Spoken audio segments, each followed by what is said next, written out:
Hello and welcome to another episode of Bare Bones Wargaming, a show with no bells, no whistles, no frills, just a man, a camera, and his game. This episode, going to bring you another unboxing video for those of you who might be interested in this. And today, we're going to be unboxing my Kiev 41 from Venta Nuovo Games that I just received a couple hours ago. It ended up on my doorstep. Now what I'll be showing you is not only Kickstarter edition, but the Everything Kiev edition, because as you all know, I'm very interested and always have been interested in the Eastern Front. It's one of my lifelong hobbies, interests, however you want to put it. And so when things come up like this, you know, I have a tendency to go whole hog, so to speak. I did last time with Stalingrad, Inferno, and the Volga. Or to put it another way, to quote Queen, I want it all, I want it all. So that's what I did. So what I'll be showing you here is everything that comes with the Everything Kiev Kickstarter edition. And again, you know, that way those of you who want to think about the difference between, you know, just a regular retail one and a Kickstarter one, or some add-on things that you can get, you know, you can make those decisions. So, let's take a look here. So I'm going to take it out of the bag. Dun, dun, dun, dun, dun, dun, dun, dun, dun, dun, dun, dun. There we go. So, Kiev 41. So let's take a look and see what's in the box. Alright. Alright, so those of you, of course, are familiar with Moscow 41 and Leningrad 41, which I have. And ever since I found out about those, I was advocating every chance I got on Board Game Geek. I was like, where is Kiev 41? Because that drive to Rostov has been something, for whatever reason, the last couple of years, that's really been interest to me. So here's the box. Again, a nice, high-quality box that you would expect to see. Okay, so let's find out what's inside.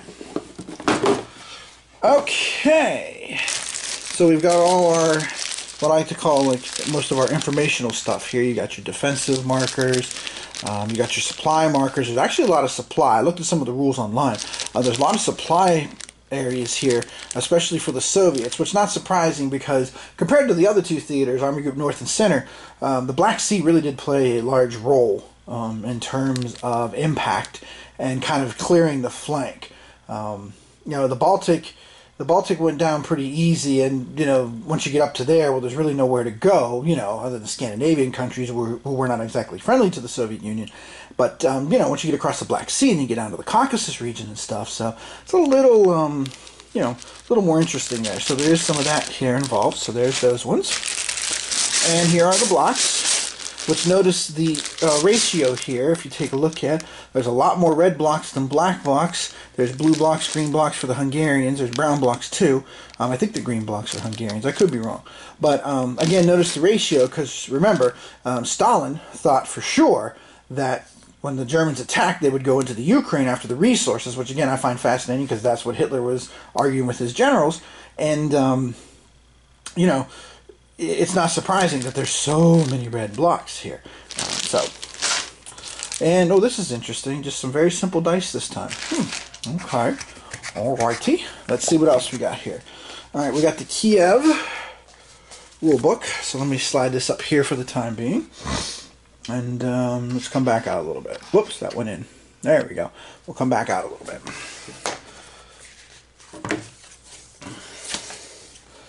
Oh, I like that. When I opened it up, this was inside. So that's cool. So the stickers were inside there, so that way, you know, they don't get messed up and bent and stuff. That's very cool. I like that. So let's just talk about the stickers. There's the stickers with the general, you know, NATO symbols. Okay. That's the standard stickers that come with the game. And then we've got, this game comes with 4 scenarios. So we got the Southern Struggle here. We've got the river. We got the pocket, which I'm assuming is Kiev. And then we've got the snow, which could be the Soviet counterattack at Rostov. That's my guess. I haven't had a chance to look at all the rule book yet. I just kind of skimmed it to see differences, you know, between Moscow 41 and Kiev 41, or Leningrad 41, rather. Okay, so here we got information parts here. You got your terrain key, you got your blocks, nicely outlined, name, strength, headquarters, slow, fast blocks. There's two different types of blocks. The other side is your sequence of play, which again is pretty standard if you're familiar with the other games. And you got two cards like that. And here's the Soviets setup cards, with the same scenarios. And then we've got the rulebook here. Again, nice quality you expect to see from these games. They're always been in color. They always look real nice. See, here's the thing I was telling you about all the supply stuff. So this is a little bit different, but a lot of this stuff, if you're familiar with, there's special rules for like Fortress Sevastopol and stuff. But a lot of this, if you're familiar with the other games, quite frankly, you should have no trouble jumping into this one, which I'm hoping, because I'm hoping before I hit the hay tonight that I'll be able to go ahead and, start one of these scenarios. We'll see. So here we got all the setup. Some nice full color photographs, which I'm waiting on. This is a side note. I'm waiting on the Paul Carroll book, Operation Barbarossa, and photographs, which is like 450 pages. I didn't realize such a thing existed. I stumbled across it the other day. So I'm waiting for that to come in the mail, because again, as you all know, I'm endlessly fascinated with the Eastern Front. So there's your rule book. Alright. Very cool. And of course, the other thing in the box, rather, not the map, the other thing in the box is, if I get it shaken out here, and you got the map. Now this is just the standard map that comes with the game, but it is nice, heavy cardboard stock. We'll look a little bit more at the map here in detail when I pull out my mounted one, which I'm going to pull out here in a minute. So we'll take a look at that then. But this is just the standard one that comes with it. So this is basically, and then of course here, you've got all the stuff on the back. If you take a look here, where it's like boost your experience, you can get the extra blocks and all of that and stuff, which, I'll show you here in a minute. So this is the standard copy, so to speak. This is the kind of thing that you would expect, I think, to see with the retail version of the game. So let's tuck that back in and let's go through the rest of my Everything Kiev bundle. So again, if that's available to you as an option, you can go ahead and take a look at that. So what else is in the Everything Kiev bundle? Well, there's a t-shirt that says Kiev 41 on it, which unfortunately is only XL, and that you guys have seen me on camera. I'm a little bit of a big man for that. So maybe someday, or you can always dream if I lose some weight, right? Okay. So there's Kiev 41 there. And let's see. Also got, again, as part of the Kickstarter goals and stuff, you got the flags and then the bags for drawing reinforcements and such. So that's cool. And I also got extra blocks. And I also got the, let me find them here. Here we go. I also got the Kiev 41 extra stickers, which again, depending on, what you like here and stuff. Sometimes my skill at putting stickers on blocks is not very good either. That's another reason I did that as well. So, yeah. Generally speaking, I gotta admit, I do enjoy more the silhouette types like this, but not everybody's cup of tea, and that's cool. Alright, other things that came with this, I also got designer stickers for Leningrad 41 and Moscow 41, because I also got extra blocks when I did the Stalingrad one last year. And the reason I did that is, as some of you know from watching my Russia Besieged video, I always like to tinker with history.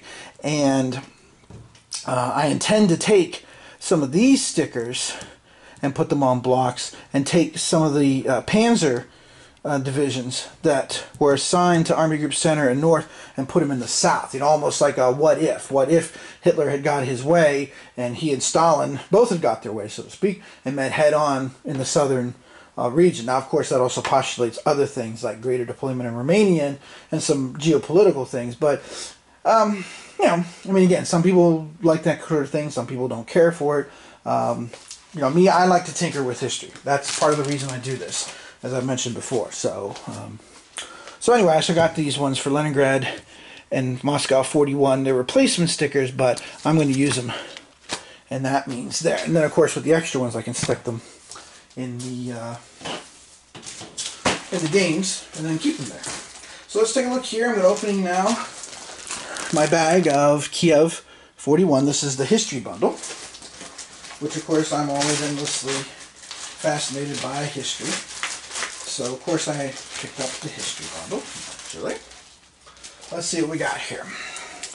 Okay, well, we got a booklet here. Historical commentary on the campaign. I've seen that map before. So there's Hurrying Heinz. And there he is again, actually. Oh, there's Meilenstein. So, you know, historical stuff with some nice mixture of photographs and maps and stuff. So that's very cool. Looks like about a 20-plus page booklet there. 24 pages. Okay. Then we've got designer and strategy notes. So, yeah, and encirclements and stuff. You know, one of the criticisms of the game system is the fact that you can go through a space and leave it empty and it still counts to isolate people. So I'm kind of tinkering with an idea of kind of using the rule that's used for defensive lines, where if you want to build a defensive line, you take a step off a unit. And I'm thinking about doing that for the pockets. So, you know, I'll find a marker of some kind. I'm sure, you know, bingo chip something, and mark, you know, like a security force or a detachment that's left behind to hold the pocket while the main block goes on, but then turn it and reduce it by one step. So I'm going to try that at some point and see how that goes. So, very good booklet here again, too. Lots to look at and read through. So, again, lots of pictures. Very cool. And then there is the history map here. So we'll take a quick look at that. And the history map here, as part of this bundle, is just what it says it is. I wonder what it's based on, what the source material is. I don't know if it says there or not, but this is the whole theater here, from south of the Pripyat marshes down to the Black Sea. So, so it's in German at the top, so I'm assuming it's a German source that this is based on. But this is the history map that comes with the bundle. Okay, so that's the history packet that comes with it. And, oops. And one of the tricky things always is remembering how something was unfolded so you don't mess it up. There we go. Okay. So there's the history bundle. Let's see what else is part of this. Now, I do have the mounted map board, but I forgot one other thing. That I got mounted map boards for Moscow and Leningrad 41 too. I picked those up at another point in time. But as you can see from this little snippet, you know, it's the usual kind of stuff that you expect to see here. But what I'm going to show you is, for the map itself, I'm going to show you, once I figure out which tube it is here. There we go. This is the Kiev Gore-Tex map. So let's see what this is like. Because this I have not tinkered with before. Looks like getting it open could be a little bit of a challenge. So hold on there for a minute while I try and figure out how to get this sucker open. Let me see. It looks like the end should pop off, but there's tape on it. So let's see. Whew. Well, one thing anyway, it's definitely in there solidly. Alright, let's see. A little map opening music. La la la la la la la la la la la la la la. There's some serious tape on this bad boy. Which again, I mean, you know, is a good thing. Because, you know, you wouldn't want it popping open coming all the way from Italy. But, you know, having a little trouble getting a hold of the end of the tape here, guys. So just bear with me for a minute. Did not expect this. This was the unexpected. And this kind of thing that can happen, of course, when you just go ahead and kind of film live, if you will, without any kind of preparatory thing. Alright, I got a foothold now. So much like the Germans crossing the bug across here at the start of things, but it is a little hard slogging, which I'm sure Army Group South was. Which I might mention too, I've been picked up again. I started reading a while back, and I picked up and started reading again the Craig Luther's book on the very first day on the Eastern Front. So I'm working my way through that, and that's been very interesting. It's very detailed. Not David Glantz detailed, mind you, but it is like really, really detailed. Ah, there you go. You can hear the ripping of the tape there now. So we're getting somewhere. Holy smoke, this thing's locked up like Fort Knox. But as Goldfinger would say, it's a bank. Just like any other bank. Ah, there we are. Oh, I think. Shoot. This thing is really in here. Alright, let me see if I can get a hold of this sucker. There we go. Here we go. Alright. Whew. Sorry about that. Oh my goodness. Look at this. Woo! Just gotta get this bugger rolled out. But look at that. Wow. That is nice. I also got one for the Stalingrad, the Uber text map. So, okay. Woo, so this is pretty nice. I get this flattened out on the corners, put something down, some weight down on there. So, oh, interesting. So let's look here at the map real quick, and then we'll wrap this up. But as you can see, it's the usual kind of thing. Lots of green spaces. Not surprising in the Ukraine. Okay, not as much yellow and as you would get on some of the other maps, especially the Leningrad map, for sure. Okay, and then down here we have the Black Sea, and we've got our weather, a little snippet showing the area there, and then up here is my favorite D city. I'll just leave it at that for right now. I'm still practicing pronouncing that. I ain't gonna lie to y'all. Then up here, much like the other games, there's the road to Tula. Okay, so dealing with Army Group Center advancing. Here's Kiev way at the top. Up here, I don't know if you can see that from what I was just tapping. Let me come out a little bit. So Kiev's like way up here. So this is nice. I like this. This is definitely cool. All right. So again, the rivers look. I mean, these maps are always very nice. I've always here's the Crimean Peninsula, and hopefully I won't be crying me a river as I try to get across there. Oh, very funny. I know. So all right, so very cool. All right, and again, the on-map setup things like here in Space 127, or I'm gonna move y'all here over to Odessa. You can see there's also the setup there as well. Okay. Alrighty. Very cool. So that's everything that's in the Kiev 41, everything Kiev bundle. So that's a lot of material. I have a lot to look at, mess around with, and basically digest as well too as we go through. And of course then over here on this side, come out a little bit, is the ultimate goal, at least of the Barbarossa campaign. It's on the fold there. Rostov, Area 94. Okay, that's the prize, without a doubt. So, okay. And again, if you've played the other games in this series, Moscow, Leningrad, 41, the rules, from what I've seen, are very similar, standard-wise and stuff. So, at some point I do plan on doing a playthrough. But I'm not sure when that will happen, to be completely honest, because I'm also now currently working on being a playtester for John Southard's follow-up game to Carrier, the Philippine Sea game, the last of the great carrier versus carrier battles in the Pacific in June of 1944, which also was nicknamed by the U.S. Navy, the Great Marianas Turkey Shoot, for how many planes they destroyed. So I'm also doing play testing for that on another table here in the room, so I'll be kind of bouncing back and forth between these two games. I'm hoping to sneak in turns on each of them with any luck.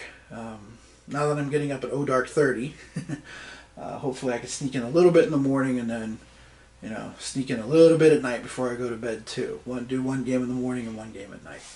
Okay, everybody. So, there you go. There is everything that comes in the Everything Kiev 41 game, which literally just came out. Here it shipped, and the last week shipping started. And I have to tip my hat to Vento Nuovo Games, because I've kickstarted them twice now, and both times I've been very pleased. Not only was Stalingrad Inferno and the Volga on the money as far as release goes, but Kiev 41 was actually a few weeks early, which is awesome. It's the best experiences I've had on Kickstarter, to be completely honest with y'all. So yeah, so there you go. There's everything that's part of Kiev 41 that completes the Barbarossa trilogy, if you will, from Vento Nuovo Games. And I'm going to get into it, and I will share with you guys gameplay when I get that far. Man, this is almost nice enough to hang out. We'll see. Play on the mounted map board, huh? Yeah. Okay, so, as always, this is Tim Portnoy from Bare Bones Wargaming, saying thanks for watching, and I will see you next time from somewhere deep in Ukraine, on the Russian front, deep into Mother Russia. Both attacking it, of course, because that is what we do, and of course also defending from the motherland from the fascist scum. So, it was just nasty on both sides. It was nasty the whole way around. Let's just be honest about things. So as always, thanks for watching. See you next episode.